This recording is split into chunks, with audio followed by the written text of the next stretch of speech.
Bonjour et bienvenue dans notre exploration scientifique du jour. Aujourd'hui, on va plonger dans une étude assez pointue sur l'entraînement au football. On va parler des jeux réduits, les fameux Small-Sided Games, ou SSG, comme on dit souvent. Oui, ces exercices sont devenus incontournables. Exactement. Et l'étude qu'on analyse aujourd'hui, elle s'intéresse plus particulièrement au duel, au 1 contre 1 et à ce qui se passe vraiment à l'intérieur du corps du joueur pendant ces efforts très intenses. Alors, la source, pour être précis, c'est un article paru en 2025 dans le Journal of Sport Science and Medicine. Il s'intitule Associations between internal load, respiratory metabolism, and neuromuscular activation during 1v1 small-sided soccer games. Un titre assez technique. Oui, les auteurs sont Wan Fiang, Robert Tribulski, Piotr Makar, Dariusz Mroczek et Philippe Manuel Clément. L'idée, notre mission si on veut, c'est de décortiquer cette recherche pour comprendre les liens entre l'effort que le joueur ressent, sa respiration, sa consommation d'oxygène, et puis l'activation de ses muscles. Expert speaker. Surtout les muscles des jambes, j'imagine. Tout à fait. Et voir ce que ça peut nous apprendre pour optimiser l'entraînement et peut-être mieux prévenir certaines blessures typiques du footballeur.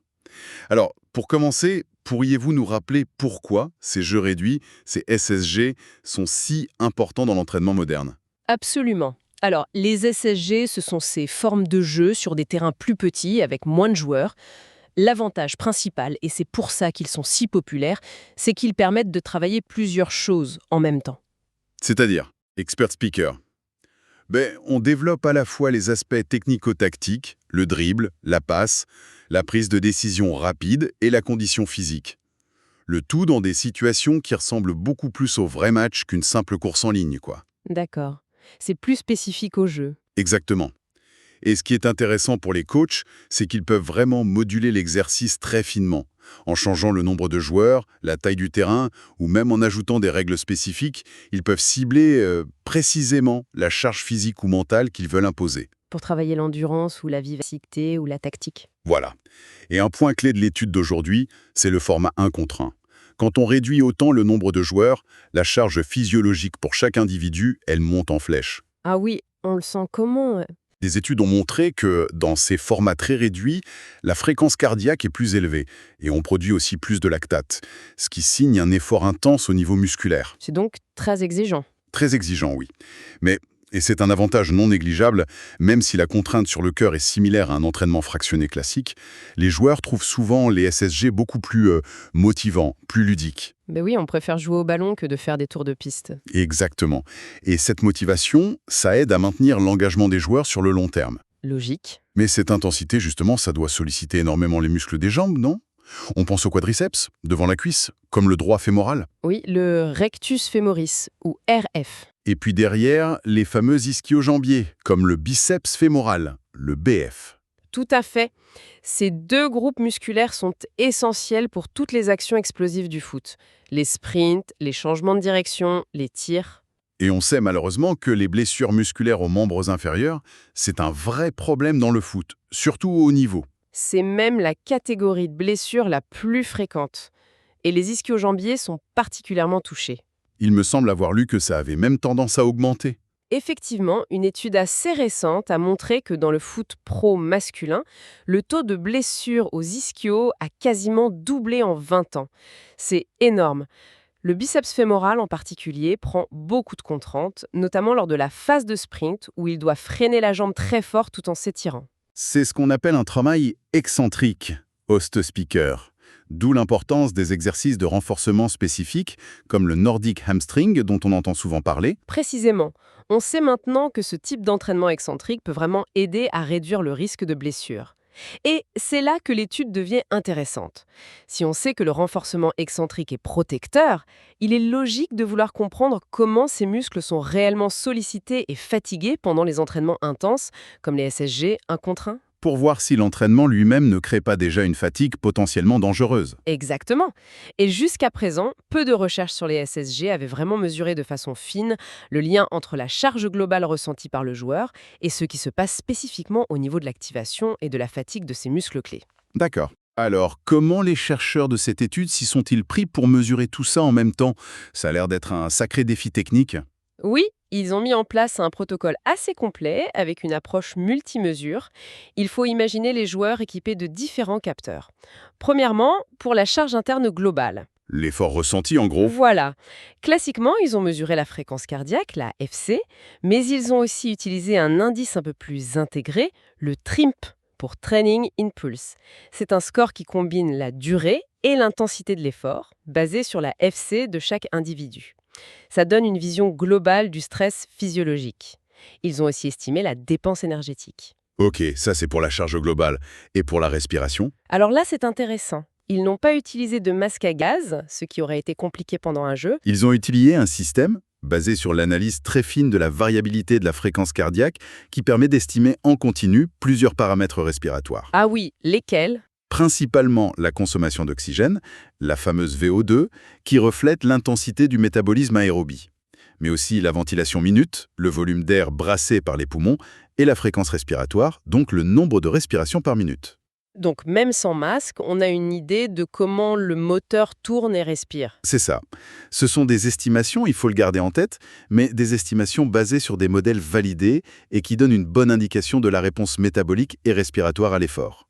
Et enfin, les muscles eux-mêmes. Comment on écoute ce qu'ils font? Là, c'est l'électromyographie de surface, l'EMG, avec des petits capteurs sans fil collés sur la peau au-dessus du droit fémoral, le quadri, et du biceps fémoral, l'ischio, sur les deux jambes. Ces capteurs enregistrent l'activité électrique générée par les muscles quand ils se contractent. Et qu'est-ce qu'on mesure dans ce signal électrique? Juste s'il est fort ou faible? On mesure plusieurs choses.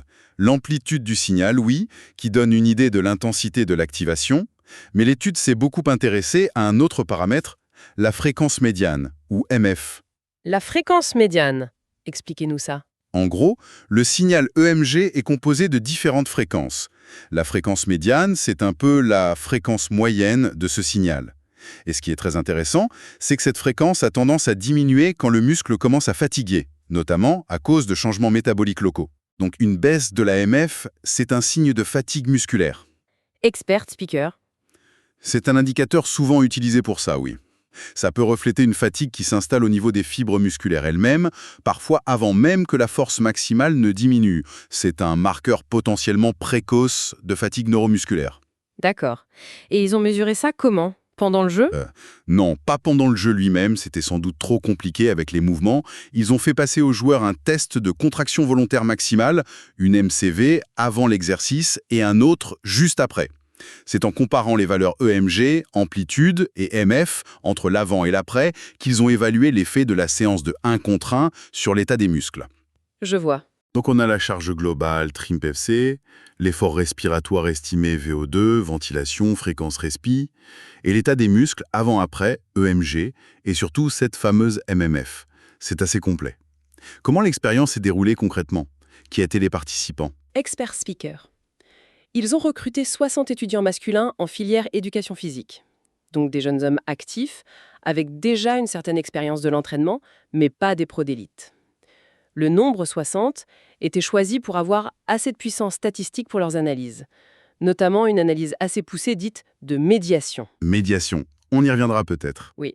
Et point important, chaque participant a répété le protocole 5 fois sur plusieurs jours. Les chercheurs ont ensuite utilisé les valeurs moyennes de ces 5 sessions pour chaque joueur.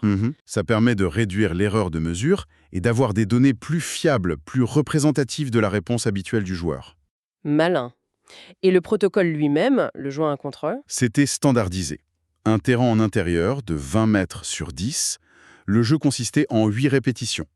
1 minute d'effort maximal en 1 contre 1, suivi d'1 minute de récupération passive complète, 8 fois de suite. ça fait 16 minutes au total, mais avec des efforts très intenses. Exactement. L'objectif du 1 contre 1 était vraiment de maximiser la charge individuelle et de limiter les variables liées aux coéquipiers ou à la tactique collective. Et le déroulement d'une séance type? C'était très cadré, hein. Échauffement standard, puis le test MVC pré-exercice pour le MG, ensuite la série des 8 fois 1 minute de jeu 1 contre 1, pendant laquelle on enregistrait l'AFC et les estimations respi, et immédiatement après, le test MVC post-exercice. Le tout dans des conditions de température et d'humidité contrôlées en salle. Ok, très clair. On a bien compris le comment. Alors maintenant, le plus intéressant, qu'est-ce qu'ils ont trouvé? Quels sont les résultats principaux de cette étude? Alors, Plusieurs résultats clés émergent. D'abord, une confirmation, le protocole 1 contre 1 était bel et bien très intense, comme attendu. Les chiffres le montrent. Oui, clairement. La fréquence cardiaque moyenne pendant l'effort était d'environ 155 battements par minute, avec des pics qui frôlaient les 180. La consommation d'oxygène moyenne estimée était autour de 39 millilitres par kilo par minute, avec des pics à 48. La fréquence respiratoire moyenne était rapide, 37 respirations par minute, et la ventilation assez élevée, 72 litres par minute. Le score TRIMP moyen par minute était aussi élevé, à 1,90. Tout ça, ça confirme bien une sollicitation physiologique vigoureuse. Ah bon? Donc, on est dans le dur, physiologiquement parlant. On est clairement dans une zone d'effort intense, oui. Deuxième point, assez logique. Ils ont trouvé de fortes corrélations entre la charge interne, TRIMP, FC, et les variables respiratoires et métaboliques, VO2, ventilation, fréquence respi. Quand l'un monte, les autres suivent. Le corps fonctionne comme un tout, en somme. Exactement. Il y a un couplage étroit entre le système cardiovasculaire et le système respiratoire pour répondre à la demande énergétique. Les coefficients de corrélation étaient d'ailleurs très élevés et significatifs. D'accord. Mais le plus nouveau, c'est le lien avec les muscles, avec l'EMG, Expert Speaker. C'est là que ça devient vraiment spécifique. Et ils ont observé des choses différentes pour les deux muscles étudiés. Commençons par l'ischio-jambier, le biceps fémoral, DF. Oui, celui qui se blesse souvent. Justement, pour ce muscle, les chercheurs ont trouvé que les indicateurs d'effort respiratoire et métabolique, la fréquence respi, la ventilation, la VO2, étaient significativement corrélés avec la baisse de la fréquence médiane, MF, de ce muscle après l'effort. Attendez, ça veut dire que plus la respiration a été sollicitée pendant l'effort, plus la MF du BF baissait après. Donc plus le muscle montrait des signes de fatigue. C'est exactement ça. Il semble y avoir un lien entre l'intensité du stress métabolique subi pendant l'exercice et l'ampleur de la fatigue neuromusculaire détectée sur le biceps fémoral via la MF. Et pour le quadriceps, le droit fémoral, RF, c'était pareil. Non, c'était différent. Pour le RF, c'est plutôt l'intensité de l'activation musculaire, mesurée par l'amplitude de l'EMG, comme le RMS ou l'AMG, qui était corrélée avec la charge interne globale, le TRIMP. Et aussi, de manière intéressante, la VO2 moyenne était corrélée avec l'amplitude moyenne de l'EMG du RF. Donc pour le quadri, c'est plus l'intensité de l'effort global, TRIMP, qui dicte son niveau d'activation, alors que pour l'ischio, c'est plutôt le stress respiratoire métabolique qui semble lié à sa fatigue, MF. C'est une bonne façon de résumer cette première observation. Mais l'analyse la plus fascinante, c'est l'analyse de médiation dont on parlait tout à l'heure. Oui, expliquez-nous ce qu'elle relaie. L'analyse de médiation, c'est une technique statistique qui essaie de comprendre comment une variable A influence une variable C. Est-ce que A agit directement sur C Ouais. ou est-ce que A agit sur une variable intermédiaire B qui elle-même agit sur C? D'accord. Appliqué ici, Appliqué ici, ils ont regardé par exemple comment la fréquence cardiaque, variable A, influence la fatigue du biceps fémoral, mesurée par la baisse de EMF, variable C. Et ils ont testé si les variables respiratoires et métaboliques, VO2, ventilation, etc., variable B, jouaient un rôle d'intermédiaire, de médiateur. et alors? Pour le biceps fémoral, eh bien les résultats sont assez frappants. Pour le BF, l'effet de la fréquence cardiaque, que ce soit la moyenne ou le pic, sur la baisse de la EMF n'était pas direct. En revanche, l'effet indirect, passant par les variables respiratoires, la fréquence respi, la ventilation, la VO2, était lui significatif. Donc si je comprends bien, ce n'est pas tant le fait que le cœur batte vite qui fatigue directement l'ischio au sens de la baisse de MF, mais plutôt le stress métabolique et respiratoire que cet effort cardiaque entraîne. C'est exactement ce que suggère ce modèle de médiation. La modulation de la fréquence du signal EMG du biceps fémoral, ce marqueur de fatigue, semble fortement dépendre de l'état métabolique global et de la contrainte respiratoire. L'AFC seul ne suffit pas à expliquer cette fatigue spécifique. C'est une information capitale, ça. Ça change un peu la façon de voir la fatigue de ce muscle si fragile. Tout à fait. Ça suggère une sensibilité particulière du BF à la fatigue d'origine métabolique lors de ces efforts intenses et répétés. Et pour le droit fémoral, le quadri. La médiation a montré quoi? Expert speaker. Là, c'est encore différent, et peut-être plus complexe. Prenons l'effet du TRMP, la charge globale, sur l'amplitude de l'EMG du RF, son niveau d'activation. L'analyse montre à la fois un effet direct et positif. Plus la charge est élevée, plus le RF est activé. C'est logique. Oui, ça, on s'y attend. Expert speaker. Mais il y a aussi un effet indirect et négatif qui passe par l'augmentation de la VO2 pic, le coût métabolique maximal atteint. Cet effet indirect tend à diminuer l'activation du RF. Attendez.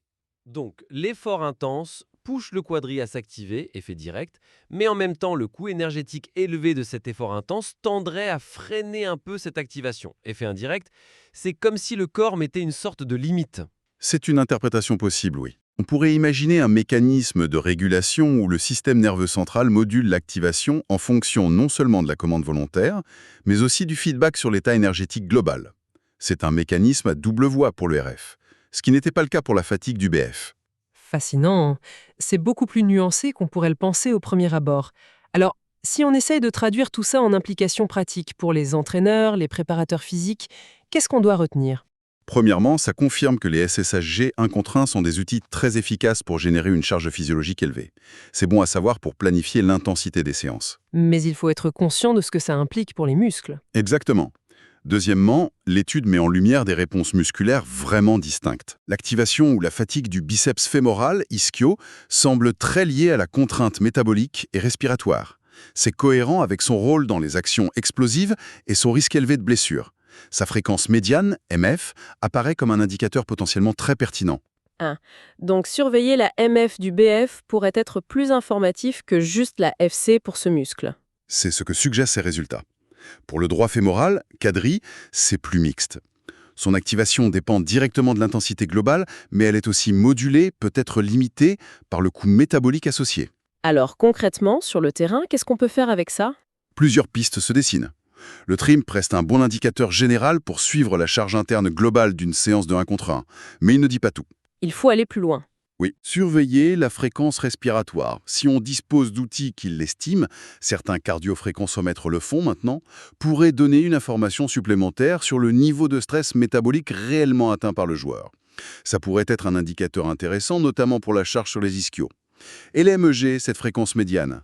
C'est utilisable en pratique? C'est plus technique, évidemment, mais on pourrait imaginer intégrer des mesures ponctuelles de la MF, surtout pour le biceps fémoral, pas forcément pendant tout l'entraînement, mais via de courtes tests standardisés, comme une contraction isométrique maximale de quelques secondes, réalisée avant et après la séance de SSG. Pour voir l'évolution, la baisse potentielle. Exactement. Si on observe une baisse significative de l'AMF post-exercice par rapport à la valeur de référence habituelle du joueur, ça pourrait être un signal d'alarme, un signe de fatigue neuromusculaire spécifique à ce muscle, que l'AFC seul ou les sensations du joueur ne montreraient peut-être pas encore. Une sorte d'indicateur de vulnérabilité accrue de l'ischio? Potentiellement, oui. C'est une piste à explorer. Enfin, ça renforce l'idée qu'il faut gérer très attentivement la charge quand on utilise beaucoup de 1 contre 1. Il faut sans doute associer ces séances intenses à un travail régulier de renforcement spécifique des ischio-jambiers, notamment excentriques. Et surveiller de près les signes de fatigue, peut-être justement via cet MF du BF. Donc en résumé, pratique, oui ou un V1 pour l'intensité, mais attention aux ischios. Pensez à regarder la respiration et si possible l'évolution de la MF du BF avant-après comme signal d'alerte potentiel. C'est ça. Expert speaker. C'est une excellente synthèse des implications pratiques qui découlent de cette étude. Aller au-delà des indicateurs globaux pour affiner le suivi. Host speaker. Très intéressant. Comme toute recherche, j'imagine qu'il y a des limites à garder en tête. Oui, bien sûr, et les auteurs les mentionnent honnêtement. D'abord, l'échantillon.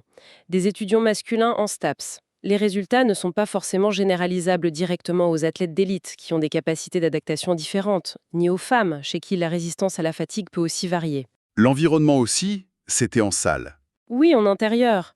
C'est bien pour le contrôle des conditions, mais c'est moins écologique, moins proche des conditions réelles de jeu sur herbe, avec la météo, etc. Ensuite, ils ont mesuré les effets juste après l'effort, la réponse aiguë. On ne sait pas comment la récupération se passe dans les heures ou les jours qui suivent. Et les mesures respiratoires, c'était des estimations. Exactement. Basé sur l'AFC et sa variabilité. C'est une méthode reconnue, mais ça reste une estimation, pas une mesure directe avec analyse des gaz. Et enfin, l'EMG, comme on l'a dit, a été mesuré avant et après sur des contractions max, pas pendant les actions dynamiques du jeu lui-même. Ok, ce sont des nuances importantes. Bon, si on devait conclure notre exploration de cette étude. Je dirais qu'elle met vraiment en évidence la complexité des réponses du corps lors d'un exercice aussi spécifique et intense que le 1 contre 1 en foot. On retient surtout cette différence de comportement entre les ischio-jambiers et les quadriceps face à la fatigue et à la charge métabolique. Le BF Song très dépendant de l'état métabolique, sa fatigue via l'AMF, est lié à la réponse respiratoire. Le RF, lui, est activé par la charge globale, mais peut être aussi un peu freiné par le coût énergétique. C'est ça. Une interaction complexe entre charge interne, métabolisme et activation neuromusculaire spécifique. Et ça ouvre des questions pour l'avenir, non? Comment ces mécanismes varient-ils vraiment chez des athlètes de différents niveaux ou chez les femmes? Et surtout, comment les entraîneurs et les staffs peuvent-ils intégrer concrètement ces indicateurs plus fins, l'AMF, la fréquence respi, dans le suivi quotidien? Il y a un équilibre à trouver pour ne pas surcharger les athlètes et les équipes avec trop de mesures. C'est tout l'enjeu. Transformer ces connaissances scientifiques en outils pratiques et utilisables sur le terrain.